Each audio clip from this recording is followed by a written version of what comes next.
10 days, just 10 short, impatiently crossed off days on the kitchen calendar, and I'm finally leaving for vacation. Probably the last time I looked forward to something this much was when I was a teenager and my mom and I would go for ice cream at that little ice cream shop near our house, where the blue plastic chairs always stuck to my skin and the cotton candy stuck to my fingers and lips. Now, of course, everything is completely different. I'm 26, and I live an adult life filled with worries and obligations, but the anticipation of a vacation gives me the same joyful tremors.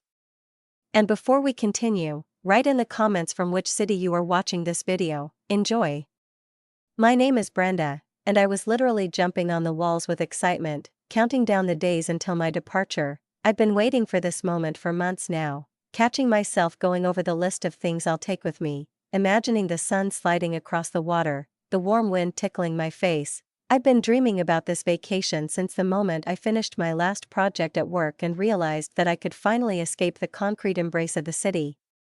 My family and I will go to the same house on the lake that I inherited 2 years ago from my great-aunt Margaret, an amazing woman with a sharp tongue and a heart that always had a place for me. This house is not just real estate, not just square meters by the water, it is a piece of my soul, a memory of those times when life seemed simple and pure. When happiness was measured by the number of watermelons eaten and the hours spent on the pier. The house is only a 6-hour drive from my apartment, but every time I go there, it feels like I'm covering more than just distance. I'm returning to another dimension, to another version of myself. Everything is different there. The air smells of pine and ozone, the silence rings, and even the most intense thoughts slow down, like leaves slowly falling to the surface of the water.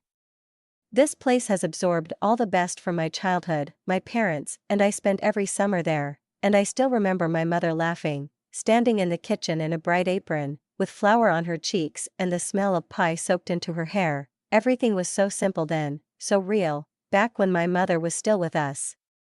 She died when I was only 16, cancer was merciless and swift, as if someone had torn the light and warmth out of our lives, leaving no time even to say goodbye. Dad was broken by this grief, devastated to the very core, and I was with him. It was as if he and I had lost our center of gravity, wandering around the house, where everything reminded us of her, the smell of perfume on the pillow, an unfinished cup of faded flowers, a photograph on the refrigerator that I couldn't put away, but also couldn't look at. For a whole year, we learned to breathe again, not because we wanted to, but because there was no other way. And then Rebecca came into his life. He met her at work, and at first she seemed quite nice to me, a widow, also with baggage of pain, with 2 adult daughters, Jessica and Sarah, who were already studying in college and were 5 or 6 years older than me.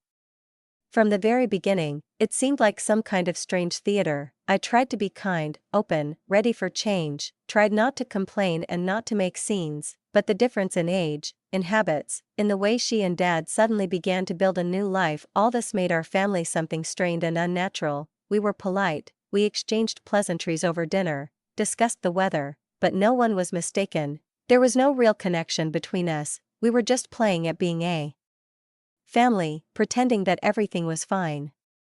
The most painful thing was watching my father change, how he would talk with sparkling eyes about the play Sarah was in, or about Jessica's concert that the whole group went to, how he would begin to distance himself, as if I were becoming something like an old letter to him, dear but long forgotten. I felt myself slipping into the background of my own story, and there was nothing I could do about it. When I left for college in another state, I experienced mixed feelings, sadness, of course, but also a strange relief. I rarely came home during college, and when I did, I felt like an outsider in the house that once knew my every breath. Rebecca had redone everything, from the curtains to the photographs on the walls. Their faces were everywhere. There were no pictures of me left, and she never said it directly, but she made it clear that my presence here was not necessary. "Oh, Brenda, you're home again," she would say with a tight smile, as if surprised to see me back, or she would say, "I wasn't expecting you this weekend," as if I had dropped in uninvited. These little phrases, casually thrown out, pierced the heart more than any scream. After graduating from college, I had to move back home temporarily. I needed to save up for rent, get my first full-time job. I remember those few months as one long, empty exhalation. Rebecca had mastered the art of making me invisible. She would cook for 4, even though there were 5 of us. then apologize with a puzzled "oh, I didn't notice." She would plan family outings without telling me. And my father would seem not to notice, or maybe he just didn't want to. When I finally saved enough to rent a tiny studio apartment, I packed my things in one night and left, and suddenly I could breathe again. That's when Grandma Margaret, my mother's aunt, came into my life. She lived alone in a house by the lake, and I started visiting her. I bought groceries, helped with the housework, brought her tea and listened to her endless, incredible stories. She was already approaching 80, her health was deteriorating, but her mind was clear, her voice was firm, and every meeting with her was like a small holiday for the soul. We laughed, remembered Mom, looked through old photo albums. She called me Sunshine, and I probably only then began to feel truly loved again. When Margaret died, she was 92, I organized the funeral myself. I picked out flowers with my own hands, talked to the pastor, met relatives. Dad and Rebecca came, of course, but I noticed how they, standing by the coffin, exchanged glances, discussing not the memory of her, but the house that was left to me. A week after Aunt Margaret's funeral, when I was beginning to settle back into a routine and console myself with cleaning, folding laundry, and random memories that surfaced in a flowered cup or the sound of an old grandfather clock, the lawyer called, and I realized at the sound of his even, almost emotionless voice that everything was just beginning. He told me that my aunt had left me not only the house, but also a significant amount of money, more than I could have imagined. I thanked him and hung up, looking out the window for a long time, not believing that that small, thin woman with clear eyes and a strong voice had now given me the opportunity to start over. The following week I went to my dad's for dinner, a simple evening, like before, macaroni and cheese, salad, the smell of fried onions, everything looked familiar, but I knew what I would say. While we were eating, I put down my fork and said, "Dad, I think I should sell the house, it would help me buy a place closer to work, make life easier." I wasn't there much anyway. He opened his mouth to say something, but Rebecca, as always, was quicker. "Don't rush into this, Brenda," she said, carefully dabbing her lips with a napkin. "This kind of real estate is a gold mine. Lake houses only go up in value, and besides, we could all use it as a family vacation spot." She emphasized the word all, as if she were persuading herself and not me. Dad nodded, pressing his lips together, as if it hadn't occurred to him that I might do something different with the house. "Your stepmother is right, Brenda. It's a smart investment. Leave it as is for now," he said, as if summing it up. I didn't say anything, just nodded, and deep down I felt another piece of freedom disappear. Still, I left everything as it was, and even gave them a spare key. I stupidly thought that they would drop in from time to time, maybe in the summer or on weekends. I didn't expect them to act like it was their property, like I was just an occasional guest. At first, I didn't pay attention to it. I had work, projects, clients. Sometimes I heard from friends that someone had seen Rebecca or Jessica at the house, but I thought it was nothing. They were careful, left everything in order, didn't touch my things. But everything changed one July day, when I decided to take a few days off, turn off my phone and spend a couple of days in silence, by the water, among the smells of tree resin and the soft rustle of the waves. I arrived at the end of the day. The sun was already setting, goldening the tops of the trees. Climbing the steps, I inserted the key into the lock, pushed the door and froze. From inside the house came laughter, the bass of speakers, and someone squealing with delight. I walked inside, barefoot on the cold wooden floor, and out onto the back porch, where, among the hanging lights and plastic cups, Jessica stood with 6 of her friends, glasses in hand and looking carefree. She was laughing, telling a story, and one of the guys had his arm around her waist. She turned and saw me, and instantly her face became distasteful, as if I had broken some rule. "What are you doing here?" she asked, without lowering her voice, without even an attempt to apologize or sound surprised. I was taken aback. "I live here," I replied, feeling the heat rise in my cheeks. "This is my house." Jessica pursed her lips and crossed her arms. "Well, we're having a party. You're kind of ruining the vibe." I couldn't believe my ears. "Sorry, this is my house, Jessica. I decide who's welcome here." The tension was immediate. Her friends stopped laughing, some shifted awkwardly, some looked away, and she looked at me as if I'd insulted her personally. The party was over almost immediately. Most of the kids left that evening, and Jessica and 2 others left the house in the morning without even saying goodbye. I was exhausted and angry, but most of all, disappointed. Later that evening, the phone rang. It said, "Rebecca." I sighed, but answered, "Brenda. How could you be so rude to Jessica and her friends?" Her voice was indignant and icy. "She just wanted to have some fun." I tried to remain calm. "Rebecca, this is my house. I didn't even know they were there." She sighed into the receiver, long and hard. "You put her in a terrible position. She feels humiliated. You could have been a little more understanding." I almost dropped the phone. Understanding? She told me that I was ruining the atmosphere for them in my own home. I blurted out, no longer holding back my irritation. The answer was a click. She simply hung up. From then on, everything became even colder. Dad stopped calling, and when he did, his voice was distant, alien. I decided that this was how everything would be from now on: dry, tense, unreciprocated. That's why I was so surprised when, 3 weeks ago, in the middle of the workday, Dad called me himself. His voice was shaking, as if he was working up the courage. "Brenda, honey, could you come over for dinner tonight? Rebecca and well, we want to talk to you about something." I froze. We hadn't spoken in months, not since the day I'd found Jessica at my house. I'd driven over that night with a heavy heart, nervousness, anxiety, and a tiny spark of hope. What if they understood? What if Rebecca realized how unfairly she'd treated me?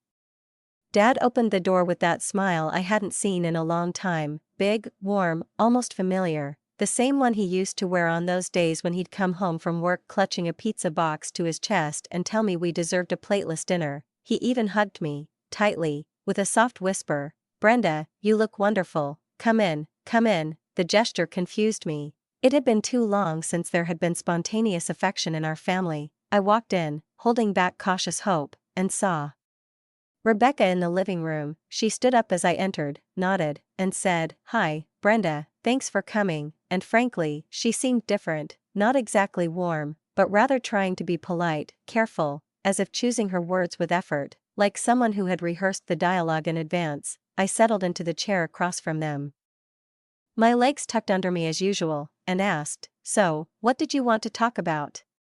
Dad and Rebecca exchanged a quick glance, and he leaned forward a little, folding his hands, as if in prayer. "We were thinking.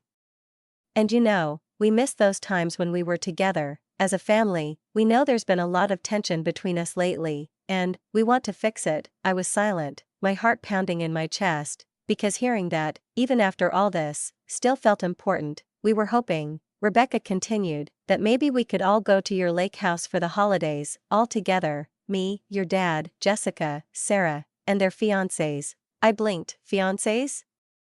I asked, not quite believing it. Rebecca beamed, her face almost glowing. "Yeah, both girls got engaged this year, Jessica to Mark, and Sarah to David. They're really lovely boys. I'm sure you'll love them." I felt a strange mixture: joy, because I was part of a family, invited to something real, and pain, because no one had bothered to even tell me that the girls were engaged. No one had called, texted, or sent a photo. It was like a blow to the memory of being on the fringes, but I didn't show it. I smiled and nodded. "That sounds really great, actually. When were you thinking about going?"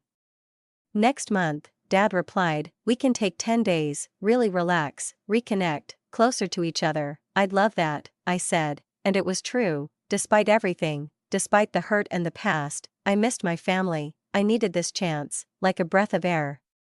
"How many people?" I asked, already picturing myself arranging chairs by the deck. Rebecca counted on her fingers. "6. Well, 6 of us, and you're 7. I nodded, trying to remember everything. I had already started making plans in my head. I needed to clean the entire house, prepare everything. By everything, I lived in anticipation for the next 2.5 weeks, as if I were anticipating something big, almost festive. I went out to the lake house for the weekend, hauled buckets, scrubbed the bathroom, washed all the sheets and pillowcases, vacuumed the carpets. Even though I'd been meaning to replace them for a long time, I even made myself a separate folder with notes, a list of groceries, a list of cleaning supplies, a list of everything one of them might want. I bought groceries for a week in advance: meat, vegetables, cereals, snacks. I bought new toothpaste, fresh towels, lots of toilet paper, sunscreen and mosquito repellent. I even bought new furniture for the terrace: a wooden table with wide benches and a few sun loungers so that everyone would be comfortable. I bought inflatable rings, cushions for the chairs, candles against insects. I wanted it to be beautiful, so that everyone who came would feel that they were expected here. 3 days before leaving, I literally walked around the apartment, clutching the list to my chest and shaking with excitement, like a child on Christmas Eve. I took time off from work, packed my suitcase, checked the coolers, bags of food, the first aid kit, everything was ready, and just at this moment, when I thought that everything was behind me and all that was left was to wait, my dad called again. His voice was wary. "Brenda, could you come over tonight? Rebecca and I need to discuss something about the vacation." I immediately answered, "Sure, is something wrong? I think I have everything ready, but if there's anything you want to bring, just let me know." A pause. "We'll talk when you get there," he said curtly, and I hung up, frowning anxiously. As we walked, I wondered if they were offering to help with the expenses, or if they were bringing something special, or if they were planning a surprise. I had no idea how naive I was at that moment. Dad opened the door himself again, but this time he didn't hug me, he didn't even look me in the eye, as if he was uncomfortable, as if he wanted to be anywhere but here. "Come in, Brenda," he said, and I knew right away that something was wrong. Rebecca was sitting on the couch, and this time she didn't even get up, didn't say, "Thank you for coming." She just looked at me with an expression on her face that was neither polite nor sympathetic. Only coldly determined, the same Rebecca I remembered, strong, sharp, alien. "Sit down," she said, making no effort to soften her tone. I sat in the same chair I had 3 weeks ago, but now everything felt different. Dad sat next to her, but he didn't say a word, just fiddling with his fingers, as if he were chewing something painfully inside. So I sat in that same chair, still with the remnants of hope in my voice, and, trying to stay cheerful, I began to speak. "I've been thinking about the menu for our first night. I'd like to make salmon and maple sauce. You remember, Dad, you liked it so much." I was already reaching for my notebook where I had written down recipes, but Rebecca suddenly interrupted me, not even letting me finish. Her voice was even, but it no longer held any of the delicacy she had displayed a few weeks ago. "Brenda, we need to talk about the vacation." I paused, still smiling, although my stomach was already clenching uncomfortably. "Okay," I said, setting my notebook down on my lap. "What did you want to discuss?" Rebecca took a deep breath, theatrically slow, as if she were about to voice something she had been nursing for a long time. "We've decided that you're not coming with us." I couldn't help but laugh, not out of joy, but out of complete certainty that this was a ridiculous joke. "Sorry, what?" I asked, smiling slightly, sure that she was about to say, "Just kidding, Brenda," but she just looked at me evenly, emotionless. "I'm serious, you're not going on this vacation." The smile vanished from my face, as if someone had wiped it away. I blinked, trying to make sense of it. "But, this is my house, I prepared it." "Yes, but this vacation is meant for family," she interrupted, and for a second there was a hint of steel in her voice. I froze. "A real family?" I asked slowly, feeling something inside me shrink to a thread. It sounded like a slap. "A real family." My dad had been looking at the floor the entire time, clenching his fingers as if that would keep him from crying or screaming. I turned to him. "Rebecca, 3 weeks ago, you and Dad invited me, both of you. It was your mutual choice." "We changed our minds," she shrugged, as if this was a matter of choosing a pasta sauce and not destroying the last vestiges of trust. "We want to use this vacation to strengthen our bonds with my daughters and their fiancés. This is a very important time for us, and, frankly, your presence will only create tension." "Create awkwardness? In my own home?" I asked, my voice shaking now. "We have a key," she said calmly, and her tone carried the confidence with which a person claims something she has long considered her own. "You can use the house after we leave." I turned to Dad. "Are you okay with that? Do you agree?" He finally looked up, and his eyes were full of shame, helplessness, weakness. "Brenda, maybe it's better this way," he began, but I was already clenching my fists. "Better what, Dad?" "Better if I let you kick me out of my own home and pretend it's okay?" "You're being dramatic again," Rebecca interjected, pursing her lips slightly. "We're not kicking you out, we just think this should remain a family vacation." "So I'm not a family?"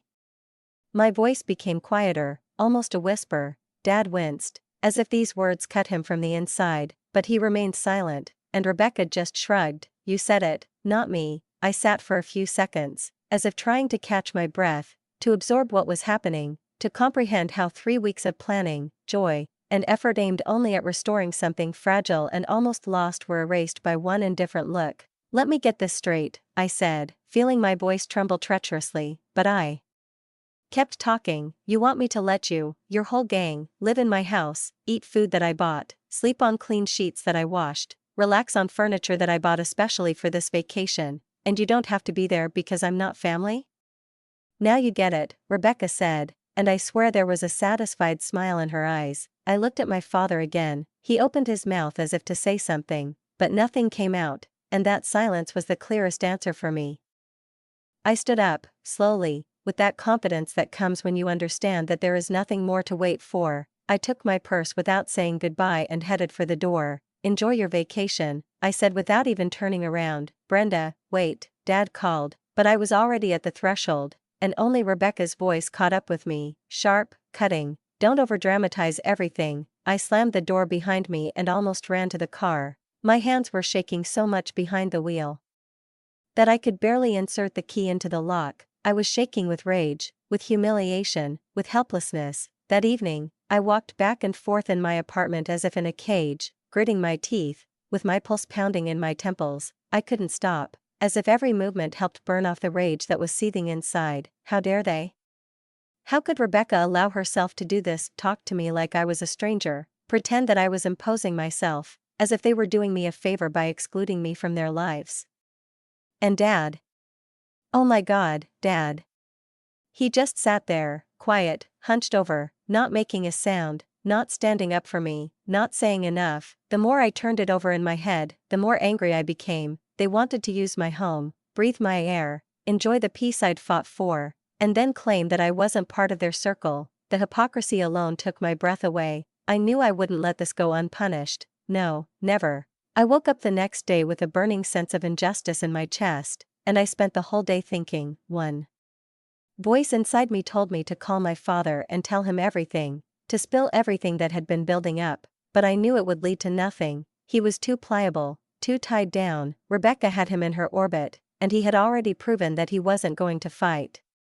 Then, that very evening, as I paced the room, exhausted, still pulsating with a mixture of anger and bitterness, a light bulb suddenly went off in my head. Not just an idea, but a whole decision, mature, clear, cold. I realized that screaming and crying were empty, but acting was a completely different matter. I decided to wait, let them think they had won, let them believe in their victory, in the fact that they had once again managed to push me aside, to deprive me of my voice and place in the family circle. Let them make their own plans, share rooms in my house, discuss the menu and imagine an idyllic vacation, not suspecting that I was also preparing, only for my own scenario. And when they, cheerful, with smiles and suitcases, anticipating family unity, arrive to open my door, I will arrange a meeting for them that they will never forget. The next evening, still in that state of sharp, focused focus, I was scrolling through my Facebook feed when I came across a post by Jessica that literally hit me in the chest. There, in a glamorous tone, she wrote, "So excited for our family vacation next week, finally getting to spend time with the people who matter most, without the drama and unwanted guests. Some people just don't know when they're not welcome." I froze, staring at those words as if they'd been etched with a hot iron. The comments were even worse. Sarah added, "Finally just us." And Rebecca and Dad liked it. Yes, even Dad, he liked it, and it all became crystal clear. There was no accident, no ambiguity. This wasn't just resentment, this was cold, planned isolation. And if they wanted to play games, fine, so could I. I immediately grabbed the phone and called Lisa, my friend who not only knew everything about my family, but was also always ready to help. "Liz, remember that lake house I told you about?" I began, trying to sound calm, but my voice was still shaking with indignation. "Want to go there with me next week? Free vacation, seriously? Just give me the address. What's the catch?" She laughed. "No catch. Well, actually, there might be problems with my family, but I'll handle it." "Oh, drama?" Now I'm even more interested. What happened? I told her the whole story, not leaving out a single detail. By the end, her voice was dark with anger. "Those bastards, I'm with you. And if you need more people, I'll bring Mark and Jenny, the more the merrier," I said. "I want the house full, so that they could come and see that everything was already taken." that they weren't welcome, that I was the owner.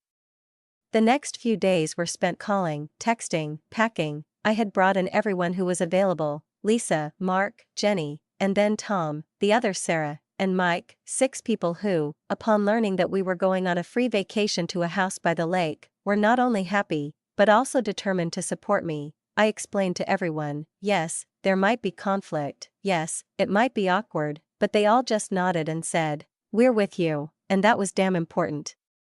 The day before the supposed family move, I drove out to the house, my heart pounding, but there was determination in it. I had already called a locksmith in advance. I had made an appointment a week ago. When the plan was just beginning to take shape, he arrived exactly on time, with a box of tools, a serious face. 2 hours later, the locks were changed. I paid him in cash, took a set of shiny new keys, and when he drove away, I stood on the porch for a few minutes, listening to the wind, carrying the scent of pine needles and feeling relief finally settle in my chest. Then I went inside and cooked myself a nice, home-cooked meal, something simple but my favorite, pasta with garlic and cream sauce. I opened a bottle of wine, grabbed a glass, and went out onto the terrace. The sun was setting, the lake was shining like a mirror, and orange-purple clouds floated in the sky. I sat and watched the day fade, and I knew that tomorrow would be special. I barely slept that night, my head full of thoughts, scenes, possible conversations. Would they be angry or confused? Would Dad try to change anything? Would he stand up to Rebecca? Probably not, but despite everything, I still had hope. Around noon the next day, I heard cars roaring in the driveway. My heart leapt. There they were. I went upstairs to the bedroom, which had a window facing the front. I peered cautiously around the curtain. The first car was Dad and Rebecca, together as always. She was saying something, pointing toward the house. The second was Jessica and Mark in a red Honda. The third was Sarah and David in a blue SUV. They were all laughing, talking, looking relaxed, as if they were in for a fabulous vacation.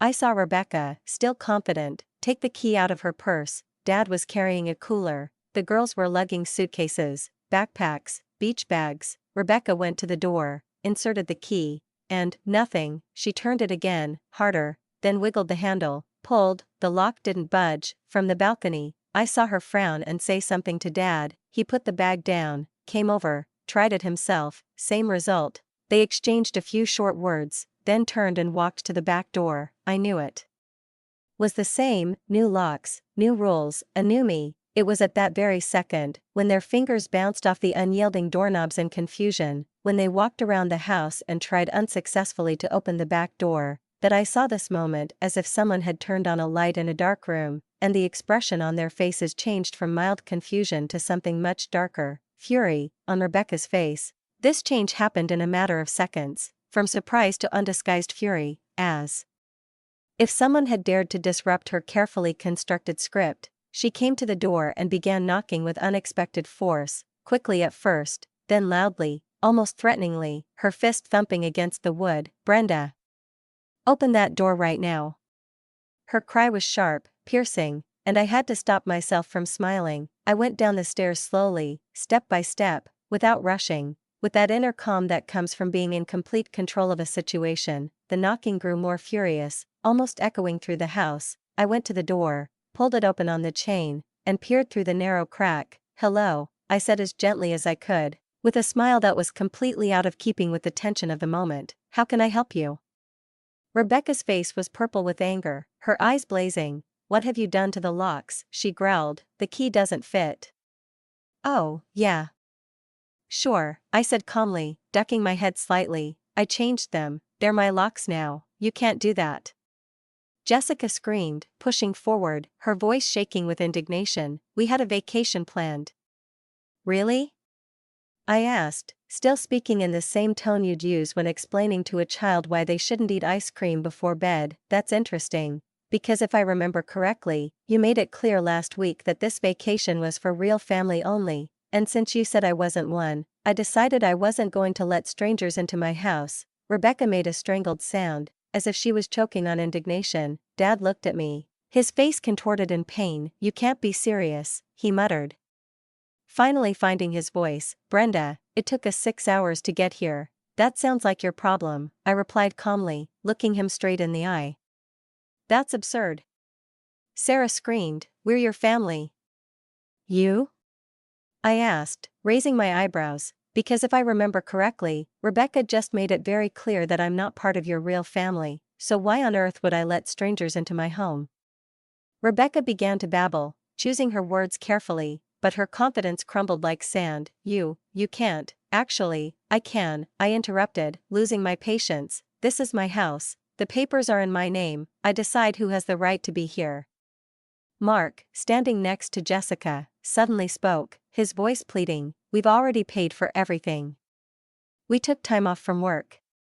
Jessica bought a car especially for this trip," Dad added desperately, "we don't have money for a hotel." "Well, then you have a serious problem," I shrugged. Without a hint of sympathy, Rebecca suddenly found her voice, shrill, accusing, "You're being selfish, revengeful, we're your family." "No," I answered firmly, without a shadow of a doubt, "you've made it clear that I'm nothing to you, you can't bend the rules when it suits you, Rebecca. I won't let you take advantage of my kindness when it suits you, or reject me when you feel like it." I started to slowly close the door, but Rebecca stepped forward abruptly, trying to stop me. "You can't do this. You're ruining our entire vacation." She shouted. "It's already ruined," I said, and with that I closed the door, this time for good. I heard them standing outside for another 10 minutes. Rebecca was crying, wailing about how I'd ruined everything. Jessica was shouting insults that I wasn't going to repeat, and Dad, my dad, was quietly begging me to be reasonable, calling me honey, saying that everything could be fixed, but I already knew it couldn't. Finally, I heard the car start up. One by one, the engines roared, and soon everything was quiet. They were gone. I waited another minute to make sure, and then immediately called Lisa. "The coast is clear, you can go." "Are you serious? You really did it?" Her voice was full of delight. "I did it, and it was amazing." By the evening of the same day, the house was full of laughter and joy. All 6 of my friends showed up as planned. We grilled burgers on the patio, laughed until we cried, swam in the lake, sat by the fire with glasses of wine and talked about everything except betrayal, hurt and pain. It was the best vacation I've had in years. The week flew by like one long, light-filled day. We swam, fished, went boating, had mini picnics on the pier and fell asleep to the sound of the waves, forgetting about everything that was happening beyond this lake. Every evening on that cozy terrace, filled with soft light from the lamps, we would have a small barbecue, where the aroma of roasting meat and vegetables mixed with the smell of the lake, and the laughter of my friends drowned out the rustling of the leaves. And every time I looked at their faces, tired, happy, relaxed, I caught myself thinking that this is how a family should feel. Not the one that is imposed on you by blood or marriage, but the one that you choose with your heart, which accepts you unconditionally, does not require you to adapt, does not make you live with a sense of guilt or fear that your every step will be misinterpreted. People who enjoy your company, who laugh at your jokes, even if they are not very successful, who look at you not through the prism of reproaches, but simply as a person whom they are glad to see nearby. Lisa never tired of repeating that this was her best vacation in her entire life. On our last evening, sitting on the pier, hugging her knees and watching the sun slowly sink below the horizon, she said, "Your family is idiots if they can't see that you are golden. And they certainly don't deserve this house or you." She waved her hand toward the smooth surface of the lake, which reflected the crimson gold clouds. "You deserve to be with people who see you and appreciate you." And I couldn't help but agree. In the end, my vacation lasted longer than I had planned. Instead of 10 days, I spent 2 weeks in the house. I had vacation days saved up, and for the first time in a long time, I didn't want to go back. This time reminded me why I once loved this place so much, not for its silence or picturesqueness, but for the way it allows you to be yourself, throwing off all the weight of city stress and family drama. And I realized what a fool I had been, allowing people who valued neither me nor the house itself to have free reign over it while I avoided it as if it belonged to someone else. When I finally packed my things and drove back to the city, a new, calmer confidence lived inside me. I felt renewed, as if something had finally fallen into place, but this feeling was almost immediately overshadowed when I found a letter in the mailbox. The handwriting on the envelope was recognizable, clear, slightly inclined to the right. "Rebecca." My heart involuntarily sank. I opened the envelope, unfolded the 3 neatly folded sheets of paper and began to read. Everything was exactly As I expected, a stream of accusations, caustic remarks, and deliberately cold phrases, under which emotions were clearly boiling. Rebecca wrote about my selfishness, cruelty, how I ruined their long-awaited family vacation, and how deeply disappointed she was in me. But it wasn't the last paragraph that made me feel hurt, it was outright laughter. I even laughed out loud, sitting in my kitchen with the letter in my hands. I expect you to apologize for your childish behavior. Until you do, we will not communicate. Consider yourself excluded from the family. Excluded from the family? It sounded like I was a member of some elite club from which I was now being excluded for not fitting in. It wasn't a threat, it was a release. I turned on my laptop, opened my email, and wrote a short, laconic letter. Rebecca, I am not going to apologize for anything. In fact, I don't want to have anything to do with you anymore. Good luck. I hit send and immediately blocked all the numbers. Rebecca's, Dad's, Jessica's, Sarah's. That was it. A few days later, I noticed that I was getting calls from unfamiliar numbers. As soon as I heard familiar voices, I immediately hung up. Even when a woman called once and introduced herself as Rebecca's friend, I understood why she was calling and hung up. Enough. I was tired of being a participant in their eternal theater. About a month later, on an ordinary gray weekday, I left the office and headed to my car in the parking lot and suddenly saw him. Dad was standing, leaning against the driver's door. He looked bad, tired, aged, somehow devastated. His shoulders were slumped, his face was pale, his eyes were tired. Brenda, please, can we talk? He asked, and there was no pressure or reproach in his voice, only a request. I was about to pass by. My heart sank, but my legs stopped on their own. I turned around. What do you want, Dad? Can we just have coffee? We went to a small cafe across the street, with worn tables and the smell of cinnamon in the air. Dad ordered coffee but never touched it. I poured myself a cup of tea and just looked at him while he collected his thoughts. I'm sorry, he finally said, looking into his mug. I'm really sorry, Brenda, I was weak. I let Rebecca push you away. I knew it was wrong, and I let it happen anyway. I'll regret it for the rest of my life. I listened in silence. Why now? I asked, what's different? He ran his hand over his face, as if he wanted to wipe the last few months off himself. Vacation was terrible. Rebecca and the girls were always complaining about you, about how you ruined everything. Even when you weren't there, they were angry, frustrated, and all I could do was think about you, about how unfair we were to you. I looked at him hard. Did you figure it out yourself? Or did Rebecca tell you to find me? He pressed his lips together. She doesn't know I'm here. She's still mad, but I can't do this anymore. Brenda, I miss you, my daughter. His voice faltered, and I repeated, almost in a whisper, you chose them, not me. I know, he said, and I'm asking you to give me a chance to make it right. I sat in that little cafe, idly stirring my tea with a spoon, watching the tiny circle spread across the surface of the liquid, as if reflecting my own hesitation. Part of me, the part my dad had called my heart as a child, wanted to forgive him right away, to cuddle up to him like I used to when I scraped my knee and he'd picked me up. But the other, adult part of me, which had already known the pain of betrayal, shook its head. Too much had happened, too many words, looks, silences that screamed louder than any accusations had been embedded in my memory. I need time, I finally said, looking out the window, trying not to meet his eyes. I'm not ready to forgive you yet. You really hurt me badly, Dad. You betrayed me. He nodded silently, as if he had been expecting these words for a long time, like a man who had come to confession not for absolution, but for an honest admission of guilt. I understand, he said quietly. I won't rush you. Just know that I will no longer deal with Rebecca or her daughters. If there is another chance for you and me, it will be between us alone. I'm done with them. He spoke slowly, with pauses, and his every gesture seemed calculated. Rebecca said she knows she was too harsh with you, he added, as if to smooth things over, but I immediately raised my hand. I don't care what Rebecca says, I don't believe her, and I don't want her in my life anymore. Dad looked down sadly, but nodded again, accepting my terms without argument. Okay, then just us, he repeated, and there was sincerity in his voice. Maybe we could meet up sometimes, just for coffee, on neutral territory, he added with an uncertain smile. I looked at him for a long moment. We'll see how it goes, I answered, and to my surprise, I realized that I was actually willing to give it a chance, not right away, Not all at once, but at least to try. When we finished and he hugged me. Goodbye, I hugged him back, carefully, almost apprehensively, but still hugged him. Everything was different from before, there was still pain inside, and even the anger had not yet completely gone away, but it was a start, and that was enough. On the way home, I suddenly caught myself thinking that I felt better, without all the endless family drama. Without constantly tiptoeing around Rebecca's whims and tense dinners where I always felt like the odd one out, I could just be myself. That evening, I picked up the phone and called Carmen, an old friend of mine who worked as a realtor. Remember when you said you could help me buy a house?